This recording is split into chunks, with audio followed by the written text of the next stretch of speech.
सी economics chapter 7.4 fiscal policy. Okay, तो fiscal मतलब कुछ तो गवर्नमेंट से लेना देना है, इतना तो समझो। उसके बाद most powerful instrument of economic policy यदि वो पूछेगा कौन सा है, तो क्या है? गवर्नमेंट बजट है। वो अरे घर का भी बजट बनाते हो तो क्या करते हो?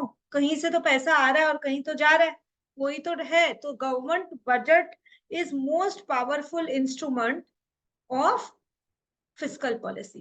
So most powerful instrument of economic policy government budget है। Next, dash policy is in the nature of demand side policy। एक होता है डिमांड साइड, एक होता है सप्लाई साइड। जो भी डिमांड है वो कंज्यूमर करेगा और जो भी सप्लाई है वो प्रोड्यूसर करेगा, बराबर है। तो dash policy is in nature of demand side policy, तो आंसर इज फिस्कल पॉलिसी। देखो गवर्नमेंट को भी तो हजार चीजें डिमांड करनी है। आज यदि रोड भी बना रही है तो वो टार, लेबर सब तो डिमांड करेगी। बिल्डिंग्स बना रही है हॉस्पिटल के लिए, ईंट पत्थर सब डिमांड करेगी। Okay, so dash policy is in nature of demand side policy, answer is fiscal policy. Next question, in 1936 the British economist John Maynard, नाम याद रखना पड़ेगा, और ये भी बात याद रखनी पड़ेगी कि वो ब्रिटिश था, फ्रेंच या और कोई कंट्री का नहीं था, यहाँ भी फंसा देते।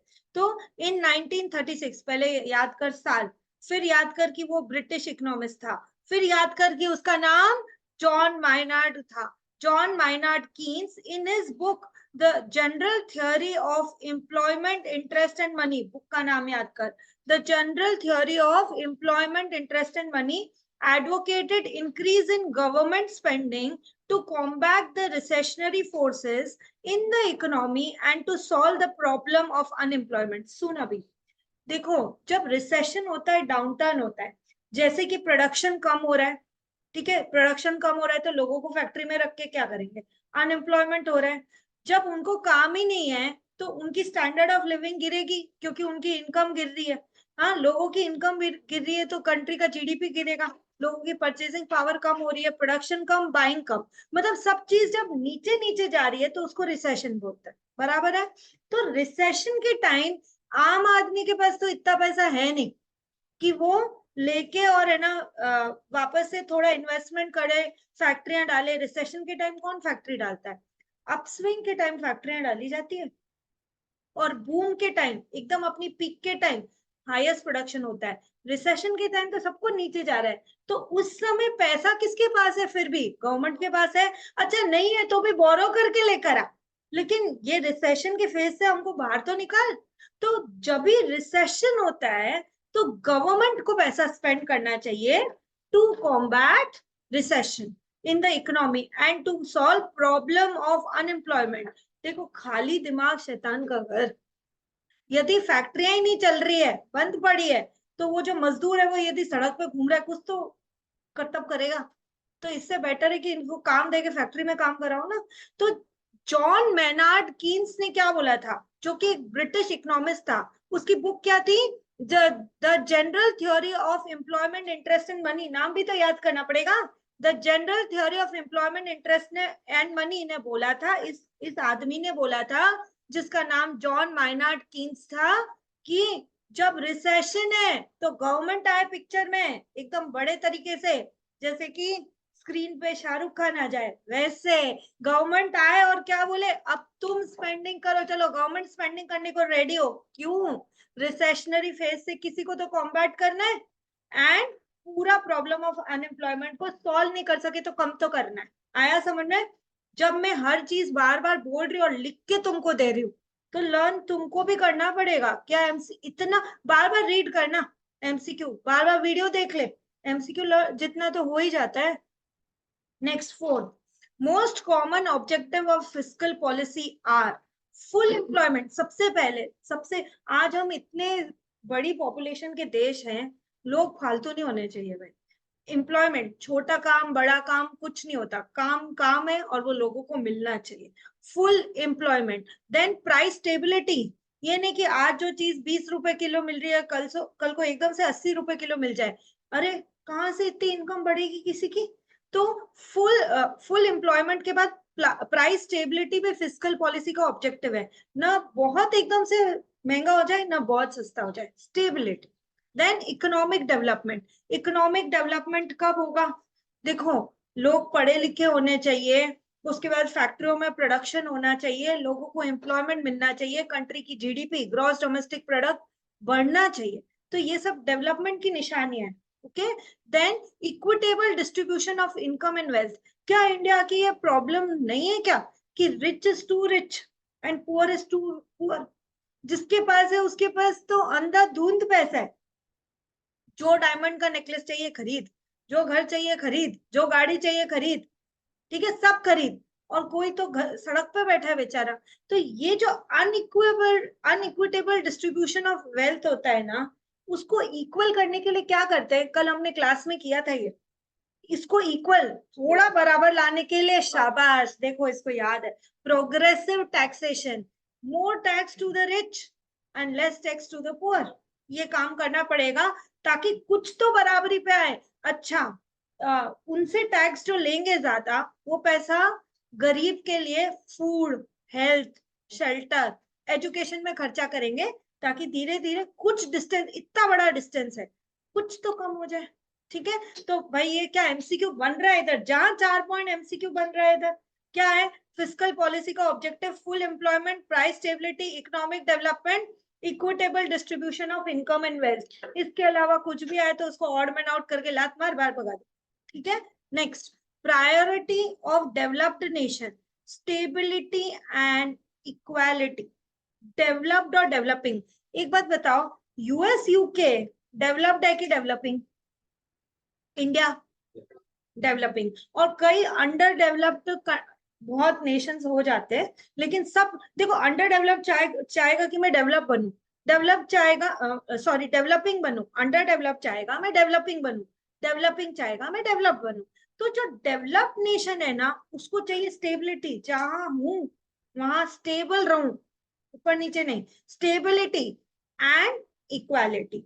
और जो डेवलपिंग नेशन है लाइक इंडिया, सबसे पहले ग्रोथ की तरफ देखेगा ना यार, कि चल है ना, मुझे इकोनॉमिक ग्रोथ करनी है ताकि मैं भी आगे बढ़ूं। आज क्यों मेक इन इंडिया आ रहा है इतना सारा? जो लोग हैं काम पे लगेंगे, हम हमारे इतने सारे रिसोर्सेस को तो यूज कर ले पहले हम, जीडीपी बढ़ाए। तो इकोनॉमिक ग्रोथ, फिर एम्प्लॉयमेंट एंड इक्विटी। यहाँ एमसीक्यू फिर से बन रहा है बेटा। डेवलप्ड नेशन क्या चाहता है, stability and equality. Developing nation क्या चाहता है, economic growth, employment and equity. तो ये तुम याद करना। Next point number 6, fiscal policy is a powerful tool for managing the economy because of its ability to influence the total amount of output produced with GDP. तो fiscal policy पूरा पूरा ability रखता है इन्फ्लुएंस करने का output, क्योंकि देखो, जहां फिस्कल पॉलिसी क्वेश्चन है, क्या पावरफुल टूल है, किसको इन्फ्लुएंस करता है, आउटपुट या जीडीपी, ग्रॉस डोमेस्टिक प्रोडक्ट, है no. Next, GDP is equal to C plus I plus G plus NX, that is C पे, सी क्या होता है, कंजम्पशन एक्सपेंडिचर, आई क्या होता है, इन्वेस्टमेंट एक्सपेंडिचर, जी क्या होता है, गवर्नमेंट एक्सपेंडिचर। अरे भाई, गवर्नमेंट भी तो खर्चा कर रही है। एक एक है ना, एंटरप्रेन्योर है, वो इन्वेस्टमेंट करता है अपनी फैक्ट्री में, मशीन डालेगा, रॉ मटेरियल खरीदेगा, लेबर को पैसा देगा, और आउटपुट बनाएगा, उसको बेचेगा। आज आज अपन, तुम अपनी मम्मी को सोचो, पूरा घर बार चला रही है, तो वो कंजम्पशन एक्सपेंडिचर नहीं कर रही है क्या? घर में क्या नहीं खरीद के ला रही है, हर छोटी चीज का ध्यान रख रही है घर में। तो मम्मी कर रही क्या है, घर का कंजम्पशन एक्सपेंडिचर की मैनेजर मम्मी है तुम। ठीक है ना। तो कंजम्पशन एक्सपेंडिचर हम लोग कंज्यूमर्स करते हैं, इन्वेस्टमेंट एक्सपेंडिचर एंटरप्रेन्योर करता है, गवर्नमेंट एक्सपेंडिचर ऑब्वियसली गवर्नमेंट कर रही है। एंड नेट एक्सपोर्ट्स का फॉर्मूला क्या है, एक्सपोर्ट्स माइनस इंपोर्ट्स। यदि तूने 100 रुपए का एक्सपोर्ट किया, 80 रुपए का इंपोर्ट किया, तो 20 तो फिर भी बच गए तेरे पास, तो नेट एक्सपोर्ट्स है। ठीक है, अभी नेक्स्ट, जी, ये तो मैंने लिखा दिया तुमको, G government expenditure, C private consumption, I investment, exports minus imports और net exports. Question number 9, contracyclical fiscal policy और फिस्कल पॉलिसी। तो कॉन्ट्रासाइक्लिकल क्या होता है, देखते हैं अभी। एक होता है एक्सपेंशनरी फिस्कल पॉलिसी, नाम से नहीं समझ में आ रहा क्या, एक्सपेंशन। और दूसरा होता है कॉन्ट्रैक्शनरी फिस्कल पॉलिसी। समझते क्या, पहले दो नाम तो याद कर ले, कॉन्ट्रा साइकिल फिस्कल पॉलिसी या दूसरा नाम फिस्कल पॉलिसी। यदि एग्जाम में गलती से कॉन्ट्रा साइकिल फिस्कल पॉलिसी समझ छप गया तो ये मत सुना है ये क्या पढ़ा था मैंने, अरे फिस्कल ही तो है ना यार। और दो तरह की है, expansionary contractionary. Expansionary fiscal policy is designed to stimulate the economy during the contractionary phase of business cycle। अब यदि कॉन्ट्रैक्शनरी फेज है बिजनेस साइकिल का, नीचे जा रहा है सब कुछ, ठीक है, तो उस समय कोई ना कोई तो आके पैसा डालेगा ताकि इकोनॉमी वापस ऊपर चढ़े, बूम करे। तो एक्सपेंशनरी फिस्कल पॉलिसी पहली बात कब यूज होती है? During contractionary phase of business cycle. Expansionary fiscal policy क्यों यूज हो रही है? To stimulate the economy during contractionary phase of business cycle. तो जब बिजनेस साइकिल कॉन्ट्रैक्शनरी फेज में है, नीचे है, तो गवर्नमेंट कौन सी पॉलिसी लगाएगी? Expansionary fiscal policy. This policy is needed when there is a demand deficit. भाई कॉन्ट्रैक्शन है तो डिमांड डेफिसिट ही होगा ना, लोग मांग ही नहीं रहे गुड्स, क्योंकि कम पैसे हैं अभी। जब पैसे कम है तो सोच समझ के खर्चा करेंगे। तो जब डिमांड डेफिसिट होता है तो एक और एमसीक्यू बना, when the economy is in phase of demand deficit which type of policy is used? Answer is expansionary fiscal policy. So this policy is needed when there is a demand deficit recession sets in with a period of falling real GDP। तो contractionary phase बोल दो, demand deficit phase बोल दो, falling real GDP phase बोल दो, कुछ भी है, when there is phase of low aggregate demand or when there is a phase of slump, इन सबसे बचने के लिए, इन सबसे लड़ाई करने के लिए, to combat it, what policy will you use? Answer is expansionary fiscal policy. एक बार वापस करते हैं ताकि दिमाग में बैठे। At the when the economy is in phase of contraction, when the economy faces demand deficit, when the economy faces fall in real GDP, when the economy faces low aggregate demand, when there is slump in the economy, which which policy will be used? Answer is expansionary fiscal policy.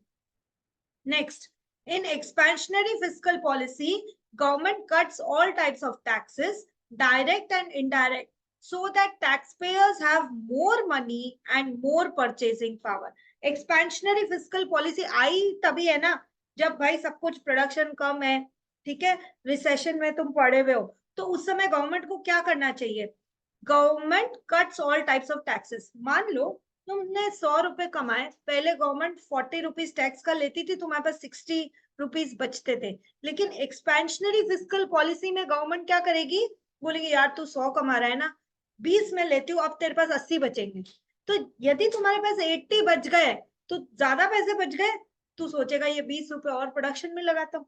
तो when there is expansionary fiscal policy, government cuts taxes, direct and indirect both, so that taxpayers have more money and more purchasing power। तो जब उनके पास ज्यादा purchasing power होगी तो होगा क्या?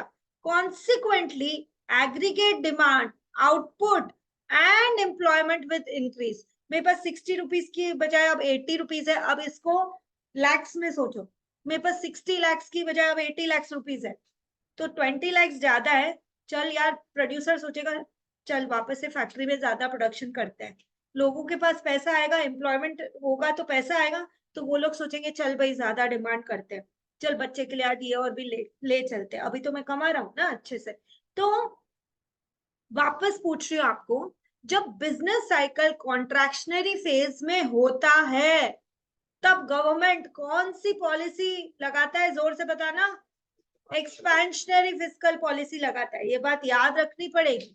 और ऐसे एक्सपेंशनरी फिस्कल पॉलिसी लगाता है, टैक्सेस भी कम कर देता है, हमारे पास पैसे बचते हैं, तो कंज्यूमर सोचता है चल थोड़ा सा और खरीद लूं, प्रोड्यूसर सोचता है थोड़ा सा और प्रोड्यूस कर लूं, आउटपुट बढ़ता है, एम्प्लॉयमेंट बढ़ता है, जो एकदम कॉन्ट्रैक्शन होता है उससे बाहर निकल जाती है इकोनॉमी।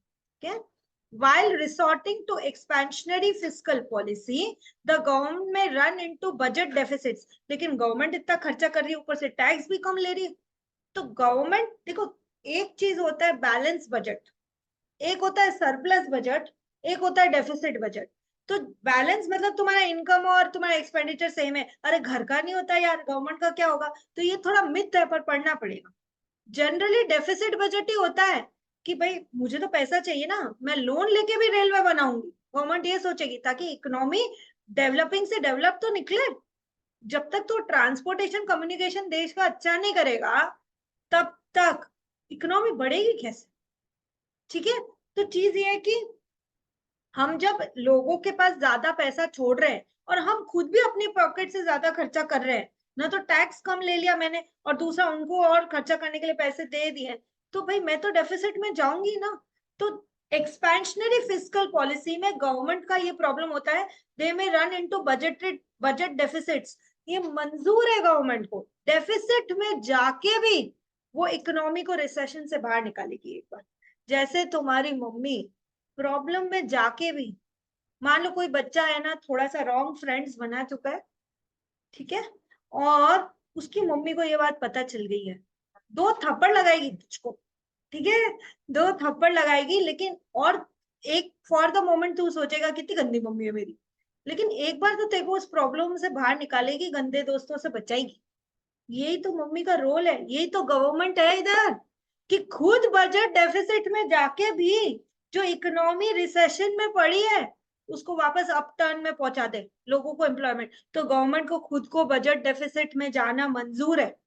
एक्सपेंशनरी फिस्कल पॉलिसी वो लगाती है ना, तो खुद बजट डेफिसिट में जाती है, बट फिर भी इकोनॉमी को बचा के निकल जाती है, दैट इज बच्चे को बचा के निकल जाएगी वो, बराबर। So because tax cuts reduce government income, tax काटे तो गवर्नमेंट की इनकम, आज 70% से ज्यादा गवर्नमेंट का रेवेन्यू तो टैक्स रेवेन्यू है, 30% नॉन टैक्स रेवेन्यू।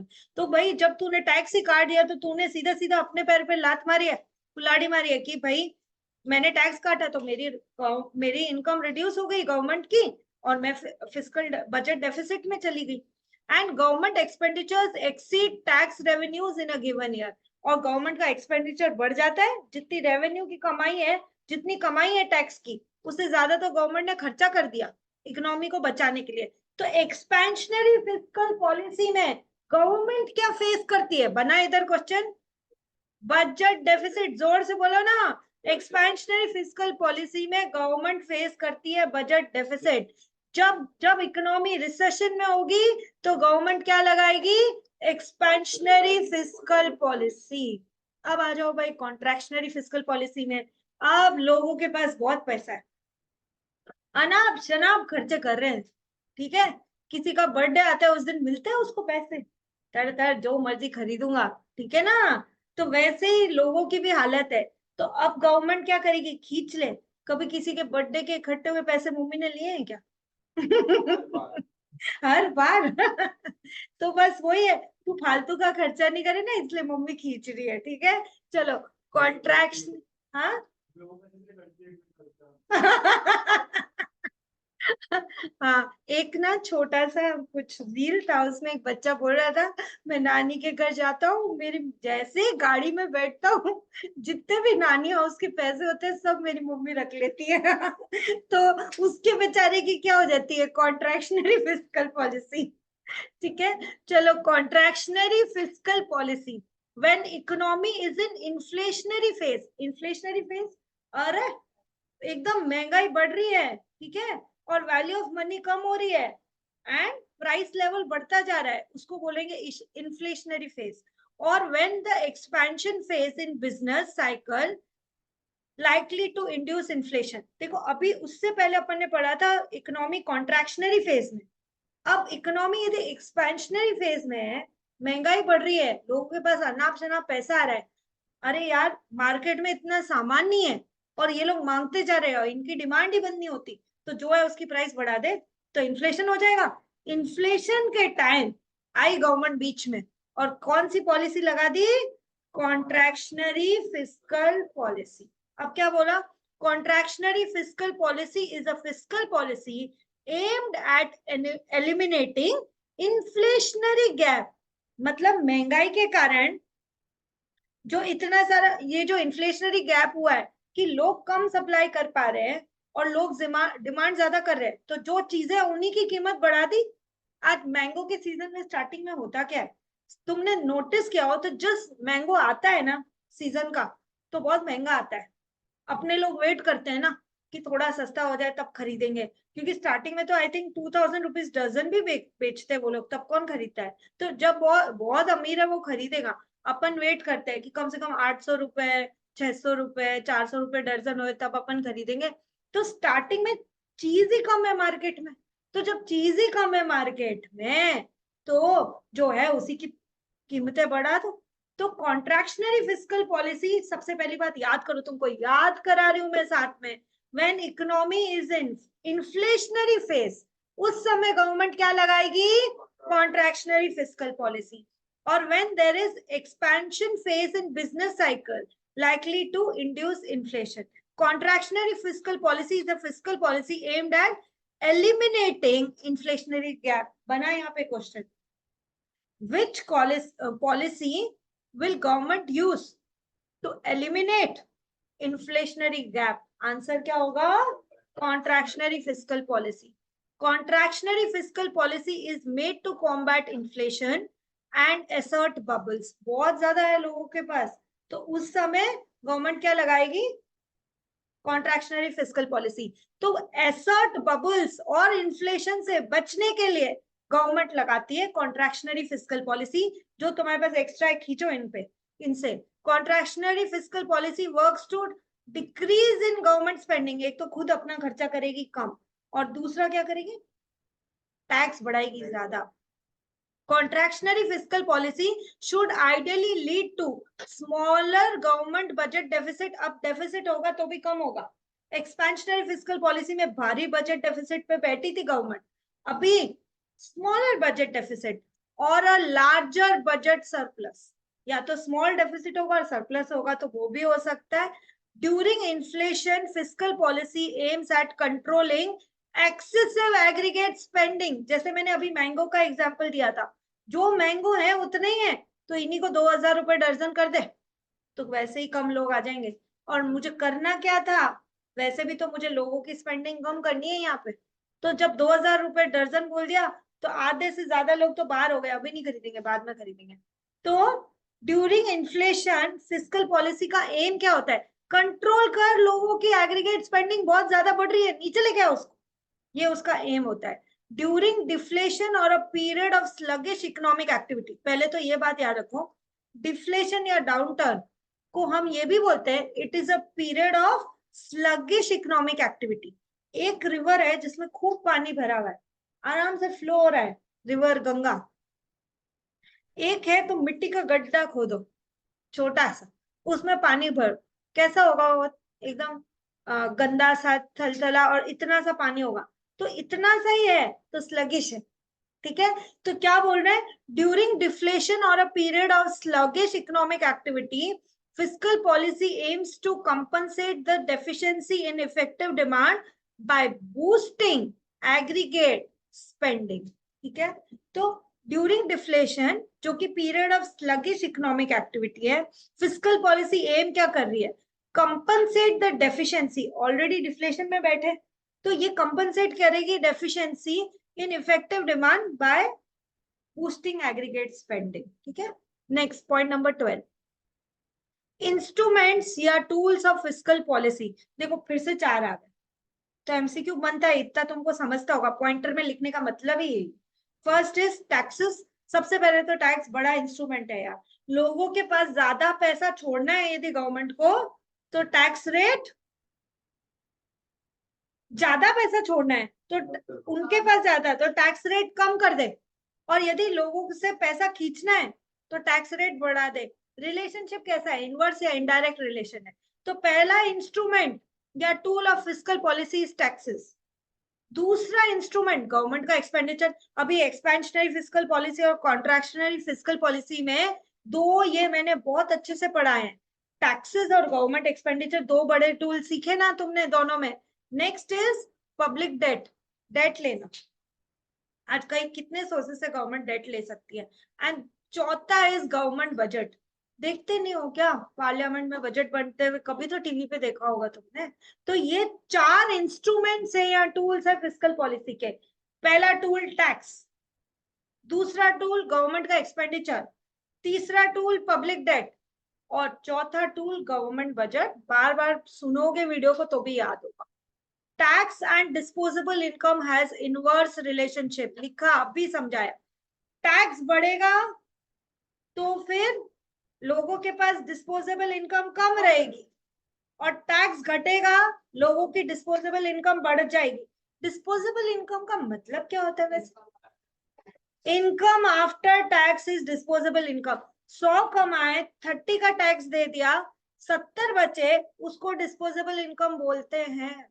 ठीक है, next, government expenditure include recurring expenditure या डे टू डे एक्सपेंडिचर। अरे अकाउंट्स के भी तो स्टूडेंट हो यार तुम, जो बार बार खर्चा होता है डे टू डे, जैसे electricity bill, water bill, accounts में पढ़ा ना तुमने। ट्रैवलिंग, हर महीने तो कर रहे हो वो खर्चा। तो वैसे भी गवर्नमेंट के पास भी बहुत सारे एम्प्लॉइज हैं, हर महीने सैलरी देनी पड़ती है उनको। गवर्नमेंट भी कई बिल्स चुकाती है हर महीने, तो वो गवर्नमेंट का पहला खर्चा रिकरिंग एक्सपेंडिचर या डे टू डे एक्सपेंडिचर। दूसरा खर्चा कैपिटल एक्सपेंडिचर, गवर्नमेंट भी तो इन्वेस्टमेंट करती है और गवर्नमेंट भी तो इंफ्रास्ट्रक्चर में खर्चा करती है। आज जो भी बड़े बड़े गवर्नमेंट के ये बोलते बिल्डिंग्स बने, हॉस्पिटल्स बने, पार्क्स बने, मॉन्यूमेंट्स बने, म्यूजियम्स बने, तो यार अपने आप तो बने नहीं, कोई गवर्नमेंट ने आके खर्चा तो किया है। ठीक है ना? तो कैपिटल एक्सपेंडिचर इन्वेस्टमेंट, गवर्नमेंट फैक्ट्रियां डालती है, हाँ डालती है। आज तुम पेट्रोल भराते हो, कई गवर्नमेंट की कंपनियां हैं, वो प्राइवेट सेक्टर की थोड़ी ना। तो वो सब एक फैक्ट्री डालने का खर्चा कैपिटल एक्सपेंडिचर है ना। तो पहला गवर्नमेंट का एक्सपेंडिचर रिकरिंग या रेवेन्यू एक्सपेंडिचर, दूसरा गवर्नमेंट का एक्सपेंडिचर कैपिटल एक्सपेंडिचर, तीसरा ट्रांसफर पेमेंट। अब देख, कई बार ऐसा नहीं होता है क्या, तुमने सुना होगा भाई किसी ने कॉलेज में पूरे साल पढ़ाया है और वो प्रिंसिपल भी है, एंड अब वो रिटायर हो गई, उनको पेंशन मिलता है। तो जब तक काम किया तब तक वो नेशनल इकोनॉमी में कंट्रीब्यूट कर रही थी, जीडीपी में। अब काम नहीं कर रही है तो भी तो गवर्नमेंट उनको पेंशन दे रही है। तो जब पहले काम किया हो लेकिन इस साल काम नहीं किया है, तो भी गवर्नमेंट उनको पेंशन तो दे रही है। तो क्या हुआ, गवर्नमेंट के ट्रेजरी से पैसा निकला और उन प्रिंसिपल मैडम को चला गया। तो दैट इज ट्रांसफर पेमेंट, जिसमें इस साल कोई जीडीपी में कंट्रीब्यूशन नहीं हुआ। तो ये बोल रहे हैं कि है ना, ट्रांसफर पेमेंट भी गवर्नमेंट का बहुत बड़ा खर्चा होता है। प्लीज रिमेंबर, वो एमसीक्यू का क्वेश्चन बन रहा है, which type of government spending does not contribute in GDP. तो आंसर क्या होगा, ट्रांसफर पेमेंट। और एग्जांपल इसका pension, unemployment benefit. Develop countries में तो ये बहुत देते हैं अनएम्प्लॉयमेंट बेनिफिट, और नहीं है तो उसका घर उस महीने कौन चलाएगा, गवर्नमेंट चलाएगा। ठीक है, तो ट्रांसफर पेमेंट क्या कंट्री की जीडीपी में कंट्रीब्यूट करते हैं? जवाब दो, नहीं करते हैं। एंड उसके बाद वो गवर्नमेंट का खर्चा है। सबसे अच्छा एग्जाम्पल है पेंशन देना और अनएम्प्लॉयमेंट बेनिफिट। पेंशन और अनएम्प्लॉयमेंट बेनिफिट क्वेश्चन में नाम आते ही आंसर तुम्हारा ट्रांसफर पेमेंट होगा। और दूसरा गोल घुमा के पूछ लिया तो transfer payment do not contribute in GDP of a country. समझ गए? आगे, the extent of spending by people depends on their dash. कितना स्पेंड करेंगे, इनकम मत लिख देना उधर, मार्जिनल मतलब additional, propensity to consume MPC. तो कितना स्पेंड करें पीपल, मैं कितना एडिशनल कंज्यूम कर सकता हूँ। आज भाई मैं तुझे ऑलरेडी 7 आम खिला चुकी हूँ, तू नहीं खाएगा 8 को?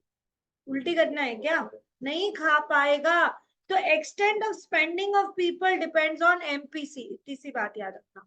During recession and depression, recession मतलब इकोनॉमी या बिजनेस साइकिल नीचे जा रहा है, डीप रिसेशन इज डिप्रेशन, मतलब एकदम ही नीचे नीचे। आज मान लो कोई बच्चा पास हो रहा है पर 36-40% है, नीचे जा रहा है। लेकिन कोई एकदम ही नीचे, अरे भाई इसके तो 80 के टी लगते जा रहे हैं, डिप्रेशन में। पेरेंट्स क्या करेंगे, वापस ऊपर खींचने की कोशिश करेंगे ना, टीचर्स क्या करेंगे, मोटिवेट करेंगे, तू कर सकता है।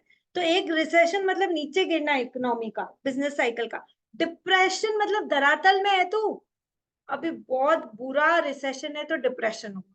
ठीक है, तो during recession and depression the tax policy is frame to encourage private consumption and investment.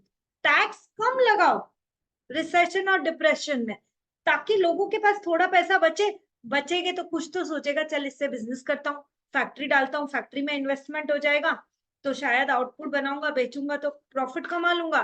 और टैक्स लोगों के पास कम, मतलब उनसे टैक्स कम लिया तो जो पैसा बचेगा मैं भी सोचूंगी ना, आज मेरे पास एक्स्ट्रा पैसे बच गए, मैं क्या अच्छा ला के दे सकती हूँ और मेरे बच्चों को, तो कंजम्पशन भी बढ़ेगा। तो रिसेशन और डिप्रेशन में पॉलिसी ऐसे फ्रेम की जाती है कम टैक्सेस लगा के कि government will encourage what, private consumption, private investment. वही बात है जो पहले से कही थी, घुमा के पूछ ली ना कि रिसेशन एंड डिप्रेशन में गवर्नमेंट क्या एनकरेज करेगा, तो क्या एनकरेज करेगा, प्राइवेट कंजम्पशन एंड इन्वेस्टमेंट। कैसे एनकरेज करेगा, खुद अपनी भी स्पेंडिंग बढ़ाएगा और दूसरा टैक्सेस कम कर देगा। To wipe off the surplus purchasing power, अब लोगों के पास बहुत परचेजिंग पावर है, नया टैक्सेस लगा दे उनपे और पैसा खींच ले उनसे। To wipe off surplus purchasing power, new taxes can be levied during inflation. नए टैक्स लगा दे उनपे, खींच पैसा, बहुत पैसा आ रहा है, अनाप शनाप खर्चा कर रहे हैं। Next, public debt takes two forms, namely market loans and small savings. तो दो तरह का डेट होता है, small savings and market loans, बस नाम ध्यान रखो। Following are macro economic variables, यदि तुमको याद हो तो, micro small, macro large, micro individual, macro aggregate या टोटल। तो मैक्रो इकोनॉमिक वेरिएबल्स क्या है, पूरा टोटालिटी में सोचने की बात है ये। Level of economic growth macro है, इन्फ्लेशन बड़ी बात है मैक्रो है, अनएम्प्लॉयमेंट बड़ी प्रॉब्लम सुलझाने के लिए, एंड एक्सटर्नल स्टेबिलिटी। तो ये पॉइंट नंबर 19 बोल रहा है, इसमें कुछ एक माइक्रो घुसा देगा। एक बात बोलो, जनरल प्राइस लेवल जो होता है वो मैक्रो वेरिएबल, लेकिन मैं मेरे गुड़ का प्राइस कितना रखूं, ठीक है, वो माइक्रो है। तो भाई मैक्रो क्या क्या हो सकता है, याद रख, level of economic growth, inflation, unemployment और एक्सटर्नल स्टेबिलिटी, चारों मैक्रो है। एक इसमें माइक्रो घुसा देगा, इंडिविजुअल स्पेंडिंग, इंडिविजुअल कंजम्पशन। तो तेरे को समझना पड़ेगा कि भाई इसको ऑड मैन आउट करना है। Next, when deficit budget, deficit है तो पता है ना तुमको, एग्रीगेट डिमांड इंक्रीजेस, डेफिसिट है, ज्यादा मांगा तभी तो डेफिसिट में गया। देन सरप्लस बजट, सरप्लस है तो जितना कमा रही उतनी डिमांड ही नहीं कर रही हूँ, तभी तो मेरे पास पैसे बच गए। तो when surplus budget, aggregate demand decreases, balance में तो no effect on aggregate demand, जितनी कमाई थी उतनी स्पेंडिंग थी, कोई फर्क नहीं पड़ा। लैग्स या लिमिटेशंस ऑफ फिस्कल पॉलिसी, भाई कोई भगवान बन के नहीं आया है यहाँ पे कि सारे के सारे सब कुछ प्लस पॉइंट है, हर चीज का प्लस और माइनस होता है, ये तो इकोनॉमिक्स में पढ़ने को है।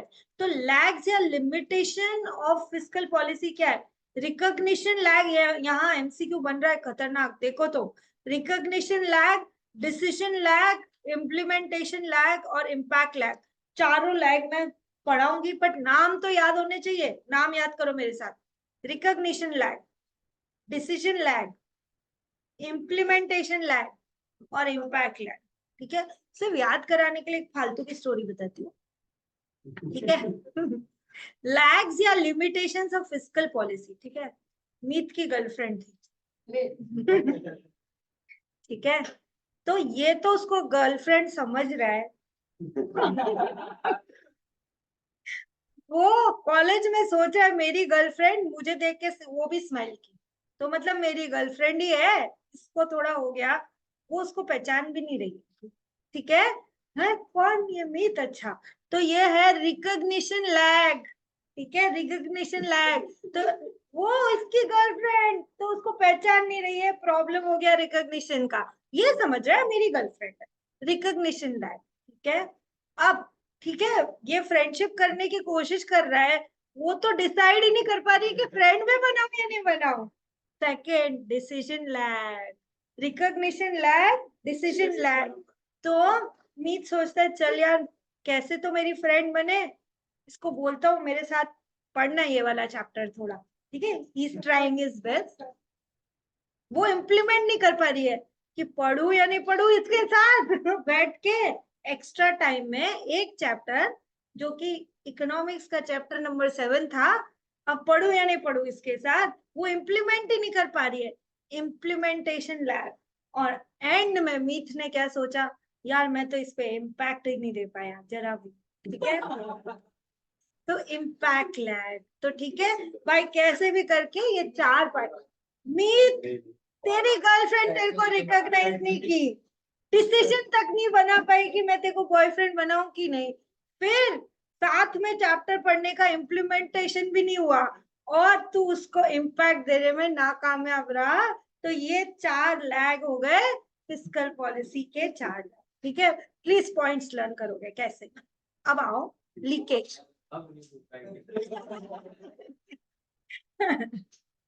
है ना भाई, इसके कॉलेज में कौन कौन है जरा ध्यान रखना, आरना को बोलेंगे।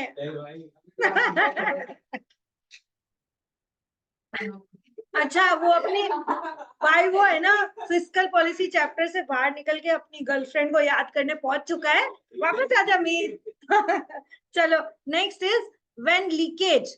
लीकेज क्या होती है, देखो इकोनॉमी में पैसा आया तो इंजेक्शन, और निकल गया बाहर तो लीकेज, ठीक है।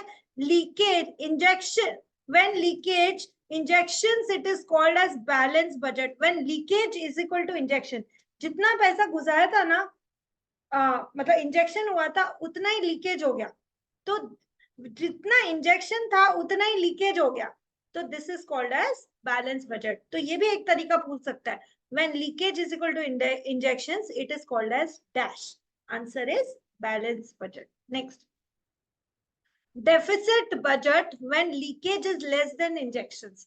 जब लीकेज कम है इंजेक्शन से तो डेफिसिट बजट है। क्यों? क्योंकि मैंने खर्चा किया है, तो खर्चा किया तो ऑब्वियसली जो लीकेज था वो कम है, खर्चे ज्यादा, इकोनॉमी से पैसा जो बाहर है निकलना उसको लीकेज बोलते हैं। तो जब इंजेक्शन ज्यादा है, खूब पैसा आ रहा है इकोनॉमी में, खर्चा करती जा रही हूँ, खर्चा करूंगी तो डेफिसिट बजट ही होएगा ना। Next is when leakage is greater than injection, ज्यादा पैसा निकल रहा है इकोनॉमी से तो सरप्लस बजट है तो निकलेगा, नहीं तो कहां से। एक्सपेंस नहीं, मैं बोल रही हूँ कि when it does not remain in the cycle of the economy, leakage is when पैसा move out of the economy, production process में यूज ही नहीं हुआ, इन्वेस्टमेंट की तरह यूज ही नहीं और बाहर निकल गया। एंड इंजेक्शन इज जब आपने और पैसा इकोनॉमी में पंप किया तो, ठीक है। Fiscal policy for long run economic growth, fiscal policy such as those involving infrastructure spending generally have positive supply side effects। सुनो यार, स्पेंडिंग करोगे, आज मान लो गवर्नमेंट एक बहुत बड़ा ना बना, जैसे इन्होंने अभी बनाया था ना वो सरदार पटेल का स्टैच्यू, लोग कहाँ घूमने जाते हैं अभी, स्टैच्यू ऑफ यूनिटी जाते हैं ना, लोग जाते हैं ना 2 दिन के लिए घूमने। तो यार वो बनाने के लिए क्या गवर्नमेंट को बहुत सारा मटेरियल, बहुत सारा लेबर सब नहीं लगा होगा, तो वो सब उन्होंने प्रोडक्शन किया, ठीक है। तो सप्लाई बढ़ी ना, हर चीज की सप्लाई साइड वाली वो बढ़ी, तो एक इंफ्रास्ट्रक्चर, एक कोई चीज इंडिया में नहीं बनी जो कि टूरिज्म को डेवलप कर रही है, तो अब उसको लेके सोचो। Fiscal policy such as those involving infrastructure spending generally have positive supply side policy. मैं इंफ्रास्ट्रक्चर बना रही हूँ, मैं मेरे देश में रोड ब्रिजेस डैम्स बना रही हूँ, पॉजिटिव सप्लाई साइड तो होना ही है ना, सप्लाई बढ़ेगी देश। When infrastructure is better more factors are put, ठीक है। इंफ्रास्ट्रक्चर को बनाने के लिए मुझे और फैक्टर्स ऑफ प्रोडक्शन को यूज करना पड़ेगा, sorry more factories are put. तो इंफ्रास्ट्रक्चर है ना, यदि बेटर करना है तो ज्यादा फैक्ट्रीज लगाएंगे जिसमें हम फैक्टर्स ऑफ प्रोडक्शन को यूज करें, ठीक है ना। नेक्स्ट, ओ मीत वापस आ गया क्लास में, ध्यान है उसका, ठीक है। Government provisions for public goods such as education, health care, nutrition etcetera provide momentum for dash long run economic growth. देखो तुमको ऑन स्पॉट एजुकेशन का इफेक्ट नहीं दिखेगा, लेकिन तुम ही बच्चों को मैं 10 साल बाद पूछूंगी क्या पढ़ना अच्छा था, आज तुम जो कमाओगे उस 10 साल आगे शायद वो एक नॉर्मल डिग्री वाला बच्चा नहीं कमा पाएगा, करेक्ट है। जनरल बात कर रही हूँ, I am not talking about somebody की भाई उसने कुछ बहुत अच्छा कर लिया, पढ़ा लिखा, आई एम टॉकिंग जनरल। तो मैं बोल रही हूँ एजुकेशन मेरिट गुड है, ठीक है, मेरिट गुड है। लॉन्ग रन उस इकोनॉमिक ग्रोथ में हमारे देश के बच्चे, टीनेजर्स पढ़े लिखे होने चाहिए, नहीं तो भाई जानवर और इंसान में फर्क क्या है, एजुकेशन का ही है, ठीक है। तो एजुकेशन, हेल्थ केयर, वो कौन सी मूवी थी, 3 इडियट्स थी शायद, जिसमें वो एक के पापा ना एकदम कैसे दिखाए थे उन्होंने, मैल न्यूट्रिशन पापा, जिसको स्कूटर पे लेके और वो लोग जा रहे थे, ऐसे लटक गए थे बेचारे बीच में, है ना।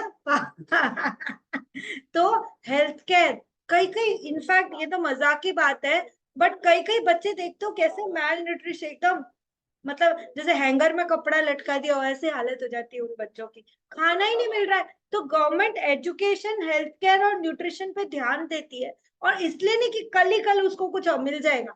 अरे बच्चा कम से कम 10-15 साल पढ़ेगा, तब जाके एक प्रॉपर सिटीजन बनेगा देश का। लेकिन फिर भी तो लॉन्ग रन इकोनॉमिक ग्रोथ के लिए भी गवर्नमेंट इन मेरिट गुड्स पे, पब्लिक गुड्स पे ध्यान दे रही है, जिनका नाम है एजुकेशन, हेल्थ केयर, न्यूट्रिशन। कल किसी बच्चे ने एग्जाम्पल दिया था, वो मील्स का जो स्कूल में दिए जाते हैं, मिड डे मील स्कीम, वो न्यूट्रिशन बच्चों को तो कम से कम अच्छा खिला दें। न्यूज पे हाँ, तो थाली चम्मच लेके आते, एटलीस्ट खाना मिल रहा है उनको स्कूल में। ओके, चलो, tax and spending policies can be effectively use to correct, तो डैश रिजल्टिंग फ्रॉम एक्सटर्नलिटीज। तो भाई मैं टैक्स को यूज करूंगी एज टूल, स्पेंडिंग पॉलिसीज को यूज करूंगी एज टूल, किससे बचने के लिए, मार्केट फेलियर से बचने के लिए। हम लोग पढ़ रहे थे, मोनोपोली हो जाए या एक्सेसिव पॉल्यूशन हो जाए, मार्केट फेलियर है वो। मोनोपोली वाला करने वाला आदमी बोलेगा अब इसी प्राइस में खरीद, नहीं तो जा घर, लेना है तो मुझसे ले, तो भाई कंज्यूमर की तो वाट लग जाएगी ना उधर। Next, fiscal policy for reducing inequalities of income. अभी आपने को बताया था महक ने कि आंसर क्या होगा, progressive direct tax system. Progressive direct tax में अमीर को ज्यादा टैक्स किया जाता है, क्यों, इनइक्वालिटीज को रिड्यूस करने के लिए। Next is differential indirect tax system, सुनना ये क्या होता है। आज तुमको पता है क्या कि सचिन तेंदुलकर के पास एक स्पोर्ट्स कार है, बहुत बड़ी सुंदर अच्छी, लेकिन उसने तो बाहर से मंगाई ना। तो ऐसा मैंने सुना है, तुम चेक करना, कि जितने की वो गाड़ी है ना, शायद उतने का ही उसने टैक्स दिया या ज्यादा टैक्स दिया टू टू ब्रिंग दैट गाड़ी इन इंडिया, ऐसा कुछ मैंने सुना है, तुम चेक करना। तो लग्जरी गुड्स पे ज्यादा टैक्स लगा दो ना यार, खरीद वही रहा है ना जो इसको अफोर्ड कर सकता है। डायमंड नेकलेस लगा टैक्स उस पे, कौन बोलता है आज यार बच्चे को खाना नहीं मिले, दाल चावल भी बेसिक, तो बच्चा मर जाएगा, लेकिन कौन ऐसा बोलता, ओहो मुझे डायमंड नेकलेस नहीं मिला तो मैं मर जाऊंगी, ऐसे कभी बोला, किसी को सुना क्या। तो लगा उस पे टैक्स, उसको घाटा ही चाहिए ना फिर डायमंड नेकलेस, तो कम से कम टैक्स तो लगा दो उस पे, वो जो पैसा आएगा टैक्स की कमाई से, उससे कुछ तो गरीबों का भला कर देंगे। तो स्पोर्ट्स कार हुआ, लग्जरी कार हुआ, डायमंड नेकलेस, लग्जरी गुड्स हुए, इंपोर्टेड भारी भरकम बहुत फैंसी चीजें हुई, बड़ी सुंदर इंपोर्टेड पेंटिंग्स हुई, लगाना उस पे टैक्स, ठीक है। तो उससे क्या होगा, इसको बोलेंगे डिफरेंशियल इनडायरेक्ट टैक्स सिस्टम। तो लग्जरी गुड्स पे ज्यादा टैक्स, और सॉल्ट पे, अब सॉल्ट तो यार हर कोई डालेगा खाना बनाने के लिए, उस पे लेस टैक्स या नो टैक्स। तो इसको क्या बोलते हैं अपन, differential indirect tax system. Next, taxes can have either positive or negative impact on economic growth depending on whether it encourages or discourages savings and investment. जैसे सिगरेट है, कल बोला था सिगरेट की डिमांड कैसी होती है, इनइलास्टिक डिमांड। तो भाई उसको मरना ही है, खुद के लंग्स जलाने ही है, तो जलाना, कम से कम गवर्नमेंट को टैक्स देके मत तुम, ठीक है। तो कई बार टैक्स क्या करता है, कुछ या तो कर देगा, या तो वेदर इट एनकरेजेस और डिस्करेजेस सेविंग्स एंड इन्वेस्टमेंट। तो अपन देखते कैसे, अब मैंने बोला था 4 तरह के लैग। पहला लैग क्या था, क्या अमित की गर्लफ्रेंड ने उसको रिकॉग्नाइज किया, नो। तो why first lag is recognition lag. सुनो क्या होता है, there is difficulty in collecting accurate and timely data, recognize नहीं कर पाई उसकी गर्लफ्रेंड, वो चाह रही है, मतलब वो सोच रहा है जिसको उसकी गर्लफ्रेंड वो नहीं है, तो जब तक accurate and timely data collect नहीं हुआ तो रिकॉग्नाइज कैसे करे, है ना। तो याद करो, यदि सेंटेंस आ जाएगा difficulty in collecting accurate and timely data, तो तुम क्या बोलोगे, विच टाइप ऑफ लैग है ये, रिकॉग्निशन लैग। समझ गए, देखो ये एमसीक्यू में आने का चांस है, पढ़ो इसको।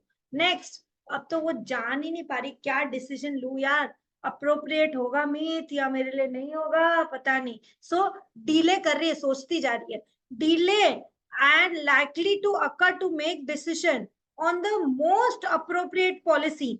सबसे सही पॉलिसी कौन सी है, आज 4 पॉलिसी ला दी मेरे सामने, कौन सी चूज करूं, सब थोड़ी ना कर सकती हो। सो डिले मोस्ट अप्रोप्रिएट पॉलिसी को चूज करने के लिए, यहाँ पॉलिसी से तुम समझ जाओ तुमको क्या समझना है। सो डिले इन चूजिंग या making decision on most appropriate policy, इसको क्या बोलेंगे हम, decision lag. Next is implementation lag, possible delay in bringing the legislation मतलब law and implementing them on account of bureaucracy, especially under demographic setup। सुनो, government में कोई भी चीज धीरे धीरे काम होता है, फास्ट फास्ट नहीं होता है, टाइम लगता है। तुमने सुना होगा कोर्ट केसेस चल जाते हैं 25-25 साल, सुना है ये बात, ठीक है। तो भाई अब तुमने डिसाइड भी कर लिया, उसको इम्प्लीमेंट करने में लॉ भी आराम से काम कर रहा है, legislation and implementing them on account of bureaucracy। सुना तुमने word bureaucracy and red tapeism, जो फाइल चल रही है वो चल ही रही है इतने टाइम से, रेड टेपिज्म, प्यार से रेड टेप बांध के वो फाइल ऊपर टांड पे पड़ी है, जब नंबर आएगा तो नीचे उतरेगी, खुलेगा और काम होगा। सो इम्प्लीमेंटेशन लैक मतलब लेजिस्लेशन एक इसका कीवर्ड हुआ, ब्यूरोक्रेसी इसका कीवर्ड हुआ, स्पेशली अंडर डेमोक्रेटिक सेटअप, ये वर्ड्स आते तो आंसर क्या होगा, implementation lag. Next is impact lag, it occurs when outcome of a policy is not visible for some time. अरे इतना बच्चे को पढ़ा रहे हैं, 10 साल हो गए, कुछ आउटकम ही नहीं दिख रहा है यहाँ तो। अरे भाई जब पढ़ाई खत्म होगी, काम पे लगेगा, पैसे कमाएगा, तब आउटकम दिखेगा ना, ठीक है। तो दिस इज इम्पैक्ट लैग, कई बार जो पॉलिसी का आउटकम होता है ना नजर नहीं आता, it is not visible for some time, that is known as impact lag. So there are 4 lags for limitation of fiscal policy. देखो बच्चों यहाँ भी क्वेश्चन बन रहा है, 1 lag 2 lag 3 lag 4 lag, answer is 4 lag, number से भी question बनते हैं। Next, public works cannot be adjusted easily along with movements of trade cycle because many huge projects such as highways and dams have long gestation period। Highway dam ये सब क्या एक साल में बनने की चीजें हैं, सालों साल लग जाते हैं। तो कभी कभी क्या होता है, पब्लिक वर्क्स जैसे कि ये सब जो बोला, हाईवे डैम्स बड़े बड़े projects cannot be adjusted easily along with movements of trade cycle. Trade cycle change हो गया, लेकिन ये तो अभी भी बन ही रहे हैं सालों साल, कोई कोई प्रोजेक्ट 15 साल खा जाता है, तब तक तो रिसेशन से वापस ग्रोथ में चले गए लोग, लेकिन ये वहीं के वहीं पड़े, ठीक है। because they have huge projects such as highway banana, dam banana, which have long gestation period। Supply side economists are of the opinion that certain fiscal measures will cause disincentives। example, tax बढ़ जाना, producer sad ही होगा ना, tax बढ़ेगा तो वो क्या खुश होने वाला है क्या। एक तो प्रोडक्शन पे टैक्स बढ़ा दिया उसके, जितना पैसा एक हर प्रोड्यूसर की लिमिट होती है कि भाई ये मेरा बजट है, उसमें ज्यादा पैसा तो जो टैक्स में ले लिया तो मेरा नंबर ऑफ यूनिट्स प्रोड्यूस कम होंगे और बेचना कम होगा तो मेरा प्रॉफिट कम होगा, ठीक है। तो कई बार डिसइंसेंटिव भी होते हैं, तुम कुछ अच्छा काम करने जा रहे हैं, गवर्नमेंट सोच रही टैक्स बढ़ा दूंगी, अच्छा काम है, अरे लेकिन यहाँ पे मेन जो इकोनॉमी में सब कुछ सप्लाई कर रहा है प्रोड्यूसर, तो दुखी हो रहा है तुम्हारे टैक्स लगाने से, खुश नहीं हो रहा है। फिर मैं तुमको बोलूं कई बार डिसइंसेंटिव हो जाता है, गवर्नमेंट ने अच्छा सोचा था कि मैं सिगरेट अल्कोहल टबैको पे टैक्स बढ़ा देता हूँ, ठीक है, जिसको खरीदना था वैसे भी खरीदा उसने क्योंकि डिमांड इनइलास्टिक है, वो लोग तो खरीदेंगे। और दूसरा क्या हुआ, बहुत टैक्स लगा दिया, तो कई बार कई प्रोड्यूसर्स ऐसे सोचे अब यार मैं कैसे प्रोड्यूस करूं, मैंने फैक्ट्री बंद कर दी, फैक्ट्री बंद करते ही इतने सारे लोग जो बीड़ी बना रहे थे वो तो अनएम्प्लॉय हो गए। तो अच्छा होने की बजाय बुरा भी हो जाता है, ऐसा होता है। डीमेरिट गुड्स यदि प्रोड्यूस करता रहा फैक्ट्री ओनर तब तो कोई प्रॉब्लम नहीं है। किसी ने सोचा कि नहीं अब मैं नहीं, मेरा सामान नहीं बिकेगा, मेरे कॉम्पिटिटर का बिकेगा, मैं इससे सस्ता बेच ही नहीं पा रहा हूँ, तो उसकी फैक्ट्री बंद होगी, तो उस फैक्ट्री के एम्प्लॉयज कहाँ जाएंगे?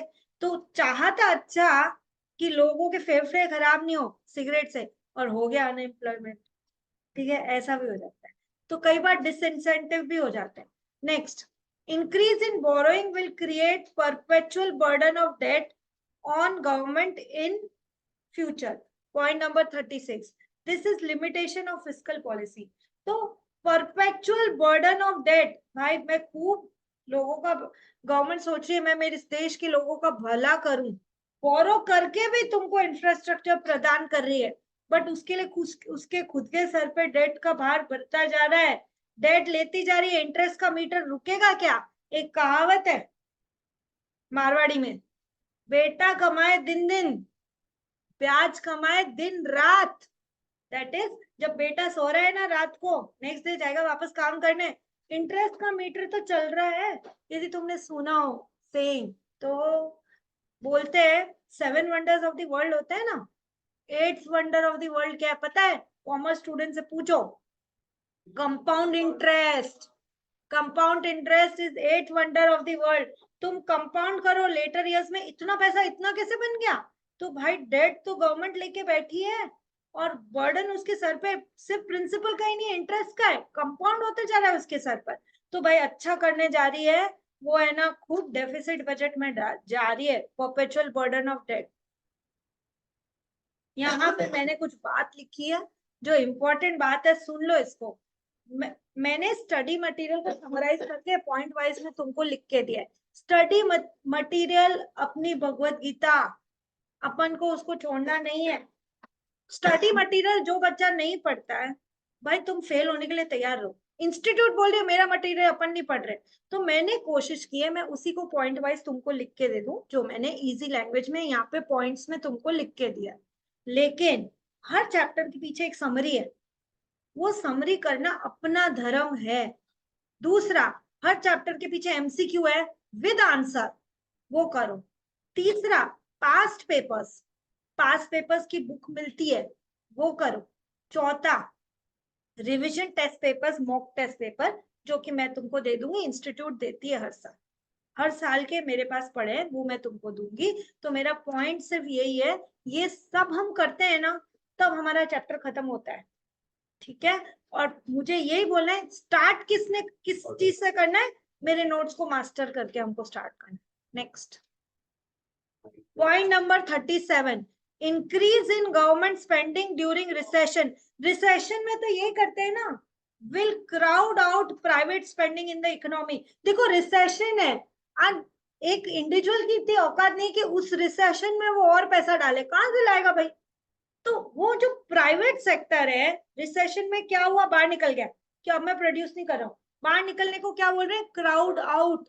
लेकिन रिसेशन में गवर्नमेंट की स्पेंडिंग बढ़ेगी, एग्जाम्पल भी दिया था, जब प्रॉब्लम में होगे तो माँ बचाने आएगी, और माँ कौन है? गवर्नमेंट। ठीक है, when government spending replaces private spending, the latter is said to be crowded out। जब गवर्नमेंट स्पेंडिंग हो रही है और प्राइवेट सेक्टर बाहर निकल चुका है, प्राइवेट सेक्टर के बाहर निकलने को क्या बोलते हैं? क्राउडेड आउट या क्राउड आउट। एग्जाम में आ सकता है क्राउड आउट, तुम्हारे स्टडी मटेरियल में वर्ड दिया हुआ है। Highest interest rate slow down business investment expenditure. हाँ भाई, ज्यादा रेट पे इंटरेस्ट लेगा मुझे डर लगेगा। आज यदि 4% इंटरेस्ट बैंक ले रही है, 100 रुपए बोरो करती हूँ, साल के एंड में कितना चुकाना है? 104। नहीं डरूंगी यार, 104 क्या, मैं प्रॉफिट करके इतना तो चुका ही दूंगी। यही गवर्नमेंट, यही आज बैंक बोलने लग जाए 112%, 115% इंटरेस्ट, सॉरी 15% इंटरेस्ट लूंगी, तो मुझे थोड़ा तो डर लगेगा ना। 100 रुपए बोरो कर रही हूँ, साल के एंड में वो तो मेरे दरवाजे पे खड़ी होगी, ला 115, मेरे बिजनेस ने 15 प्रॉफिट नहीं किया तो मैं चुकाऊंगी कैसे? तो जब हाई इंटरेस्ट रेट होती है तो स्लो डाउन करता है वो किसको? भाई इन्वेस्टमेंट एक्सपेंडिचर को भी slow down, business investment expenditure. डर लगता है एंटरप्रेन्योर को, कैसे चुकाऊंगी ये पैसा? ठीक है, during deep recessions crowding out is less likely to happen as private investments are already minimal. जब डीप रिसेशन है ऑलरेडी, तुम देखो, एक मैं बोल रही हूँ रिसेशन, डीप रिसेशन मतलब डिप्रेशन, नीचे हो ऑलरेडी बिजनेस साइकिल के, तो इसका मतलब नीचे हो मतलब प्राइवेट सेक्टर तो ऑलरेडी बाहर निकल चुका था पहले ही। तो जब वो पहले ही बाहर निकल चुका था, देखो रिसेशन में समझ में आ रहा है कि क्राउडिंग आउट हो रहा है, लेकिन डीप रिसेशन या डिप्रेशन में क्या होगा? During deep recession crowding out is less likely to happen, क्योंकि प्राइवेट इन्वेस्टमेंट्स तो ऑलरेडी मिनिमल है, वो तो पहले ही बाहर निकल चुके हैं। तो क्या बात समझ में आई कि क्राउडिंग आउट रिसेशन में हो सकता है, डीप रिसेशन में नहीं होता, पहले ही हो चुका है। ठीक है, आज आज तेरा बर्थडे है, कोई हैप्पी बर्थडे बोले तो ठीक है ना यार, कल बोल रहा है यार तो हैप्पी बर्थडे नहीं, फिर बिलीटेड हैप्पी बर्थडे बोलना है ना। तो रिसेशन में क्राउडिंग आउट, डीप रिसेशन में क्राउडिंग आउट नहीं, पहले ही बाहर निकल चुके हैं। नेक्स्ट पॉइंट नंबर 40, इन रिसेशन, रिसेशन के टाइम डिमांड कम होगी, एम्प्लॉयमेंट कम होगा। अब प्रोड्यूसर डर रहा है यार, बिक नहीं रहा है, इसी को प्राइस गिरा के बेचो, अपना गोडाउन का हर महीने का जो रेंट है वो तो कम कर, गोडाउन भर गए हैं, बेच इसको जिस जिस प्राइस में बिक रहा है, तो प्राइसेस भी गिराएगा। प्राइवेट स्पेंडिंग भी कम होगी रिसेशन में, so government has to increase spending, कोई तो आएगा बचाने। तो जब रिसेशन में डिमांड कम, एम्प्लॉयमेंट कम, जीडीपी कम, प्राइसेस कम, लोगों का लिविंग स्टैंडर्ड कम, प्राइवेट स्पेंडिंग कम, ठीक है, सब कम, तो कौन बढ़ाएगा स्पेंडिंग अपनी? Government. Private sector spending decreases and this is called as crowding out. क्या ये चैप्टर खत्म हो गया? चलो बजाओ ताली, चैप्टर खत्म। ठीक है, लेकिन ये चैप्टर खत्म मेरी तरफ से हुआ है, आपको रिवाइज करना है। मैंने जो बोला, स्टडी मटेरियल के पीछे की समरी, उसके क्वेश्चन, पास पेपर के क्वेश्चन, तब चैप्टर खत्म होता है, तब आप रेडी होते हैं एग्जाम के लिए।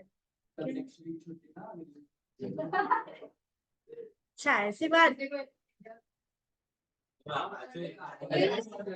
बोलिए यार, देखो अच्छा मैथ्स है